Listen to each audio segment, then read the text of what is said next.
বাবু কেমন আছো? ভালো আছি। তোমার নাম কি? মোহাম্মদ সাইমুন সাদিক। তো তুমি এখন কোথায় ঘুরতে এসেছো? এই যে আমাদের গ্রামে কস্তুরি, আমি শহরে থাকি তো। জি জি। কস্তুরি হয়েছে সেটা টিকটকে দেখে হ্যাঁ। এই এই আম্মুর সাথে আসলাম। তো ব্রিজের পাশে কস্তুরীপানা আটকে গেছে, হ্যাঁ। যার কারণে এখানে ঘুরতে এসেছো। তো তুমি এখন কোথায় দাঁড়িয়ে আছো? আমি এখন কস্তুরির উপর। নদীর মাঝখানে হ্যাঁ। কচুরিপানার উপরে দাঁড়িয়ে আছো। হ্যাঁ। তো এই কচুরিপানার নিচে কত ফুট পানি হবে আনুমানিক? তাও 31-30 ফুট। হ্যাঁ। তো এখানে কি মেলা বসে? বসে। তো আজকে এখানে কত মানুষ আছে? এখানে কি পরিমাণ মানুষজন এসেছে ঘুরতে? হাজার হাজার মানুষ। মানুষ ঘুরতে এসেছে। হ্যাঁ। তো এটা ডেবে যাবে না?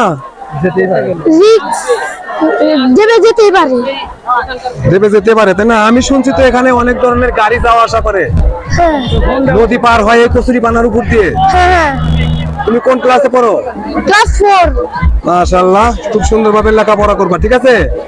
সাবধানে থাকবা, ভালো থাকবা। আল্লাহ হাফেজ। আল্লাহ হাফেজ।